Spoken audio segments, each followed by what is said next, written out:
LLRCFT berjersi biru yang lebih banyak menguasai permainan dikejutkan dengan jaringan pertama CAF FC pada minit ke-14. Hasil jaringan Muhammad Hafiz Mahari untuk pendahuluan 1-0. Tersentak dengan jaringan tersebut, LLRCFT berusaha untuk menyamakan kedudukan.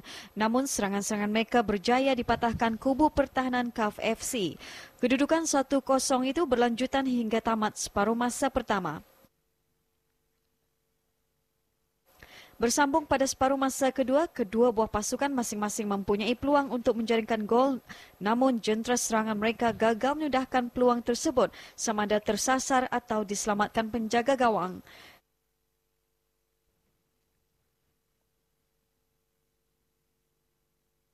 Namun pada minit ke-72, pemain gantian CAF FC, Hardi Anak Bujang berjaya menyudahkan hantaran rakannya menewaskan pertahanan akhir LLRCFT untuk mengubah kedudukan menjadi 2-0. Kedudukan tersebut berlanjutan hingga whistle ditiupkan. Dengan kemenangan itu, CAF FC naik satu anak tangga di tangga ke-7 sementara LLRCFT kekal di tangga ke-5 dengan 6 mata.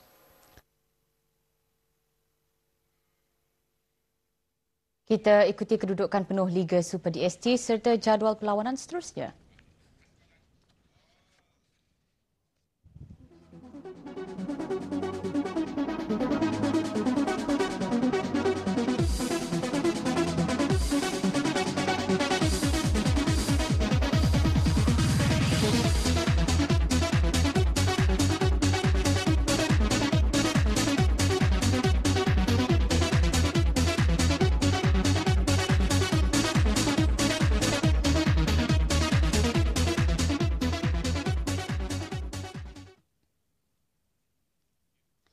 Dari Liga Super itu, kita ke perkembangan Piala Universiti 2013. UBDA kutip 3 mata penuh setelah berpesta gol ke atas Politeknik Brunei B sambil ITBA menang tipis ke atas Kupu SBB dalam saingan bagi kumpulan A. Di Padang Kompleks Sukan Brakas menyaksikan pertemuan UBDA dengan Politeknik Brunei B. 7 minit separuh masa pertama, UBDA berjersi merah berjaya menyumbatkan gol pertama melalui awangku Muhammad Amirul Mukmin. UBDA terus mengutip jaringan kedua dengan menguasai permainan pada minit ke-15 melalui Daniel Tanggiling. 6 minit sebelum masa rehat, UBDA membuat jaringan ketiga melalui awang Zulhirni Rais sekaligus merubah kedudukan menjadi 3-0. Kembali selepas rehat, di awal minit permainan Muhammad Hafizuddin Haji Muhammad membuat jaringan keempat buat UBDA.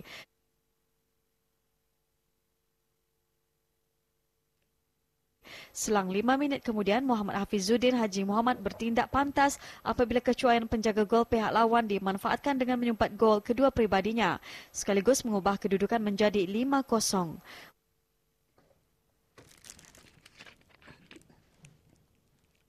Politeknik cuba bangkit pada perlawanan tersebut untuk mengutip sebarang mata namun gagal menembusi gawang pihak lawan. Menyaksikan ketangkasan permainan UBDA mengawal bola, dengan mudah jaringan ke-6 dibuat menembusi gawang pihak lawan pada minit ke-59 melalui awang Zulhirni Rais. Gol ke-7 buat UBDA diperolehi pada minit ke-86 melalui sepakan sudut yang disambut baik oleh awang Muhammad Amirul Mukmin. Kedudukan UBDA 7, Politeknik B 0 itu kekal hingga tamat masa perlawanan.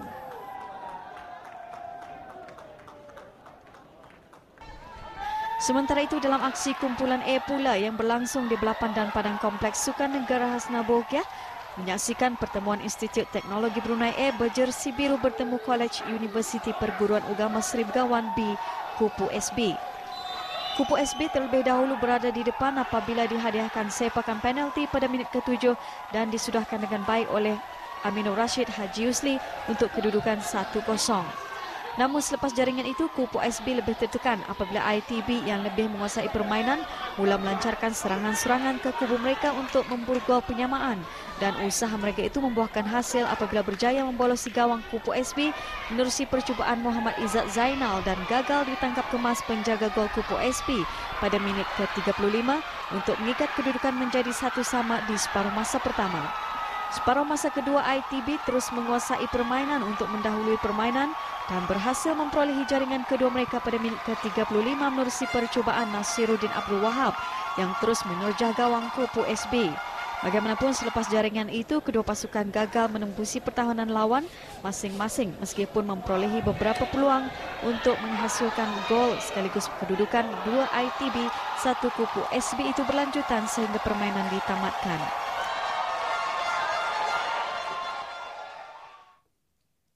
Dengan kemenangan itu, ITBA kini menduduki tangga kedua kumpulan A berkongsi 7 mata dengan pendahulu UBDA. Sementara kumpulan B pula, Politeknik Brunei A masih mendahului kumpulan B dengan 7 mata. Kita ikuti kedudukan penuh bagi kedua-dua kumpulan selepas perlawanan semalam.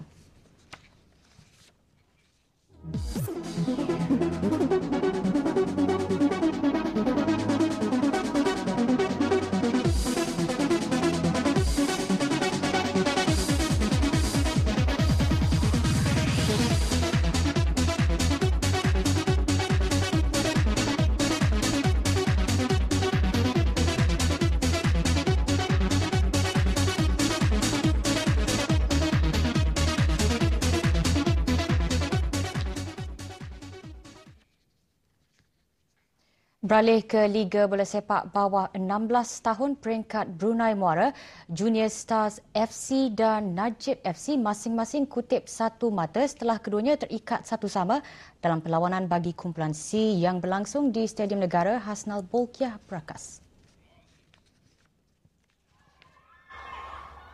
10 minit separuh masa pertama, Junior Stars berjersi putih mempunyai beberapa peluang untuk mendahului perlawanan, namun percubaan-percubaan dari penyerang Junior Stars berjaya dihadang pertahanan atau penjaga gawang lawan.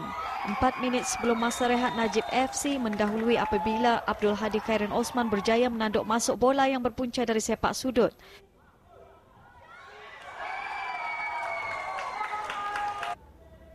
Bersambung separuh masa kedua, Junior Stars membuat beberapa pertukaran pemain dengan harapan sekurang-kurangnya untuk menyamakan kedudukan.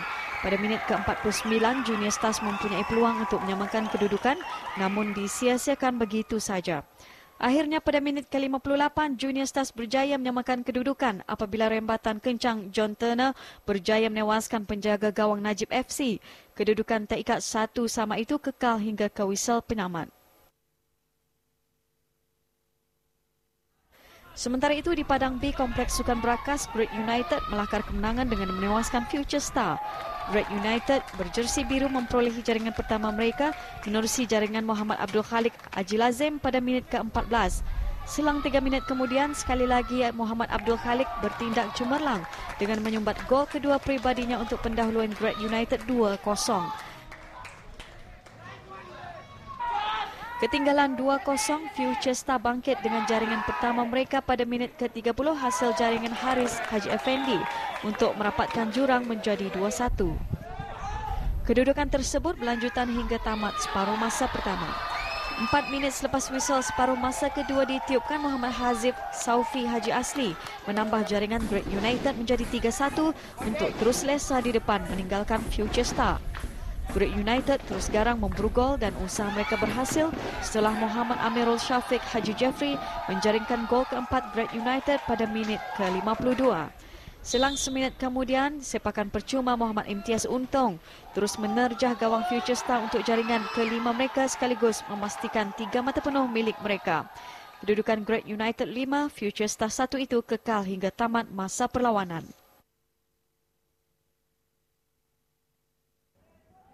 Manakala di Belapan dan Padang Kompleks Sukan Negara Hasnal Bolkiah Brakas menyaksikan Akademi Muara Vella berpesta gol setelah membelasah Kota Rangers 10-0.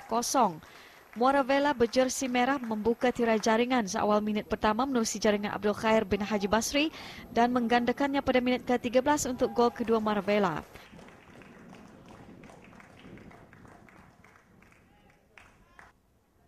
Manakala gol ketiga Muara Vella hadir selang seminit kemudian menerusi jaringan Muhammad Nur Haziq Halim sebelum Hazmi Nyaring memperolehi jaringan kelima Muara Vella pada minit ke-18.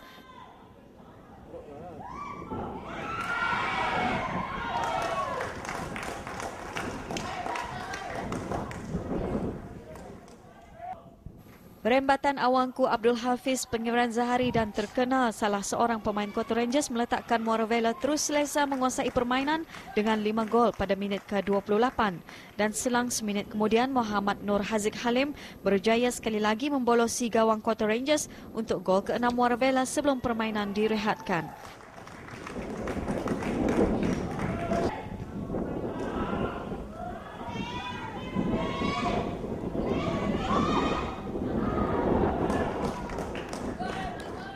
Separuh masa kedua, Muara Vella terus mengasap pertahanan Kota Rangers dan memperolehi gol ke-7 mereka sebaik permainan disambung menerusi jaringan hat-trick Abdul Khair Haji Basri dan memperolehi gol ke-4 pribadinya pada minit ke-55 untuk jaringan ke-8 Muara Vella.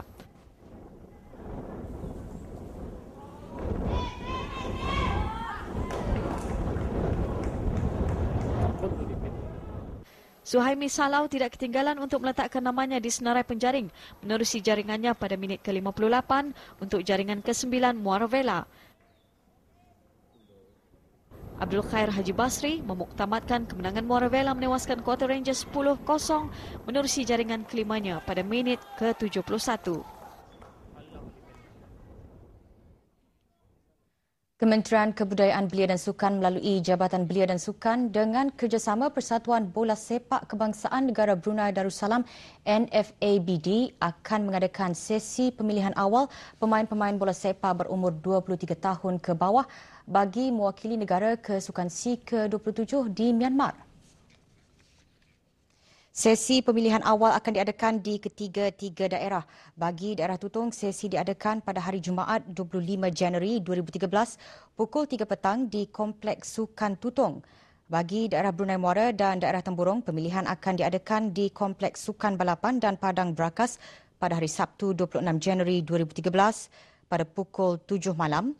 Sementara itu, sesi pemilihan bagi pemilihan di daerah Blaid akan diadakan di Padang Kelab Rekreasi Shell SRC pada hari Ahad 27 Januari 2013. Sesi pemilihan terbuka kepada pemain yang lahir pada tahun 1990 hingga 1996 dan terdiri dari warga negara dan penduduk tetap negara ini. Mereka juga dikehendaki membawa kad pintar, kasut bola sepak dan kasut sukan semasa pemilihan itu nanti. Manakala sesi pemilihan terakhir bagi pemain yang terpilih akan diadakan pada hari Isnin 4 Februari 2013 di Stadium Negara Hasnal Bolkiah, Brakas. Berita sukan luar negara dimulakan dengan perkembangan Liga Perdana Inggeris. Malam ini akan berlangsung 7 perlawanan sambil malam esok 2 perlawanan akan berlangsung dan yang menjadi perlawanan tumpuan ialah pertemuan antara Chelsea dengan Arsenal. Kita saksikan dulu kedudukan Liga setakat ini dan jadual perlawanan malam ini dan esok.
Bola sepak Liga Division 1 Netherlands, pendahulu Liga PSV Eindhoven, tumbang di halaman sendiri apabila dikejutkan FC Zoli 3-1. Kemenangan tersebut adalah yang pertama pernah dicatatkan oleh FC Zoli dalam tempoh 30 tahun.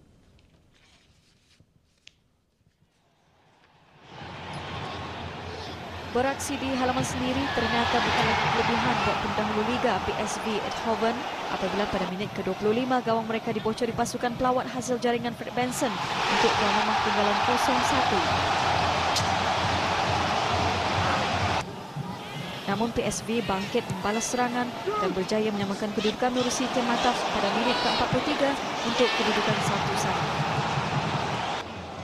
Pada separuh masa kedua, pelawat memintas kedudukan apabila sekali lagi Fred Benson mendegar gawang PSV untuk mengubah kedudukan menjadi 1-2. Will Gentleman memastikan pelawat pulang dengan 3 mata berharga dengan menjaringkan gol ketiga pada minit ke-63 untuk perlawanan berkesudahan dengan keputusan 1-3.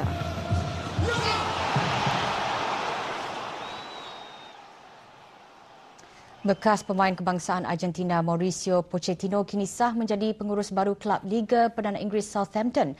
Pelantikan Pochettino itu adalah berikutan dengan pemecatan Nigel Adkins di hari yang sama.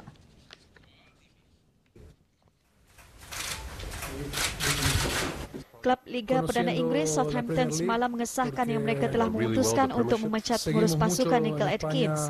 Di hari yang sama juga mereka turut mengumumkan pelantikan pengurus baru Mauricio Pochettino. Pemecatan Adkins itu ternyata mengejutkan ramai pihak kerana Southampton ketika ini berada di kedudukan selamat di tangga ke-15 Liga Perdana Inggeris.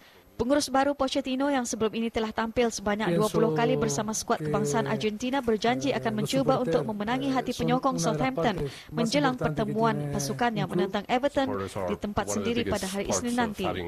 Dalam sidang media semalam, Pochettino mendedahkan bahawa dia terpaksa berbincang dengan jurulatih Real Madrid Jose Mourinho untuk bertanyakan mengenai kerjaya di Liga Perdana Inggeris sebelum dia bersetuju menerima jawatan pengurus tersebut. Dia turut mendedahkan bahawa Mourinho sendiri mengakui bahawa Liga Perdana Inggeris adalah liga bola sepak terbaik di dunia. Beralih ke sukan golf, pemain nombor 1 dunia Rory McIlroy dan pemain nombor 2 dunia Tiger Woods mengejutkan peminat sukan golf apabila kedua-dua pemain itu terkeluar dari saingan pusingan ketiga kejohanan golf terbuka Abu Dhabi selepas gagal mencatatkan pukulan terendah di pusingan kedua.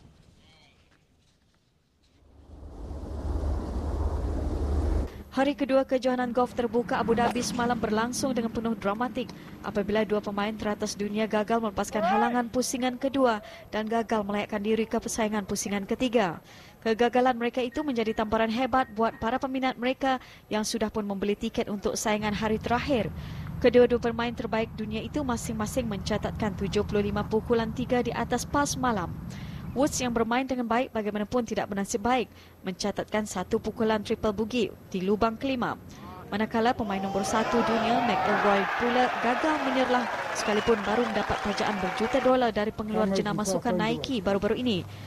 Pemain yang paling mencuri tumpuan semalam ialah Justin Rose dari England. Dia bermain cemerlang di bawah cuaca panas dengan catatan 69 pukulan 3 di bawah par.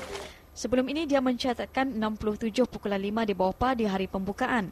Dia kini mendahului senarai teratas pemain keseluruhan dengan kelebihan 1 pukulan di hadapan 3 pemain, Jamie Donaldson dari Wales, Top John Olesen dari Denmark dan Gonzalo Fernandez Castano dari Spanyol.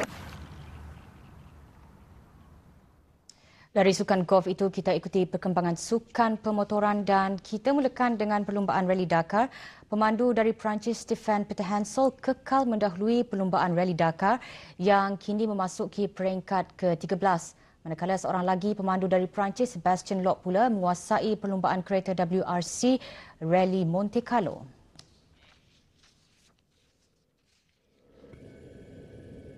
Peringkat ketiga perlumbaan Rally Dakar yang berlangsung semalam menyaksikan para pelumba terpaksa mengharungi jarak perlumbaan sejauh 441 km di sepanjang selatan Chile bermula dari Copiapó menuju ke La Serena. Para pelumba bagaimanapun berdepan pelbagai masalah apabila terpaksa melalui bukit-bukit pasir yang terbentuk oleh angin kuat atau dikenali sebagai gumuk pasir. Masalah tersebut bagaimanapun menjadi kelebihan buat Francisco Lopez dari pasukan KTM apabila berjaya mengharungi permukaan berbukit itu dengan mencatatkan masa terpantas untuk muncul pemenang kategori motosikal. Dalam kategori kereta pula, Robbie Gordon yang memandu Gentrahama muncul pemenang peringkat ke-13 ini. Tetapi kedudukan pendahulu keseluruhan kekal menjadi milik pemandu Perancis Stefan Peter Hansel yang memiliki kelebihan 44 minit dan 38 saat di hadapan pencabar terdekatnya, Ginelle de Villiers dari Afrika Selatan.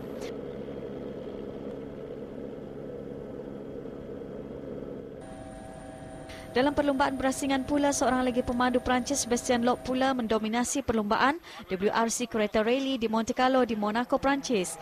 Peringkat ketiga perlumbaan semalam menyaksikan para pelumba terpaksa mengharungi permukaan jalan yang berbeza-beza. Selain berlumba di atas jalan raya yang beraspal, para pelumba juga terpaksa melalui jalan yang berais dan bersalji. Juara dunia Sebastian Loeb bagaimanapun tidak menghadapi masalah dengan keadaan itu dan berjaya memecut ke garisan penamat sebagai pemenang peringkat ketiga dengan catatan masa 4 jam 16 minit 41 saat. Diikuti rakan senegaranya Sebastian Ogier dari pasukan Volkswagen, manakala di tempat ketiga pula ialah pemandu Volk Evgeny Novikov dari Rusia.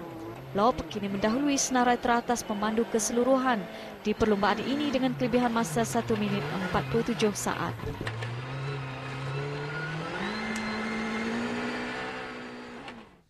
Dengan berakhirnya perkongsian maklumat itu tadi, sedikit sebanyak memberikan gambaran pencapaian sukan dalam fokus sukan minggu ini.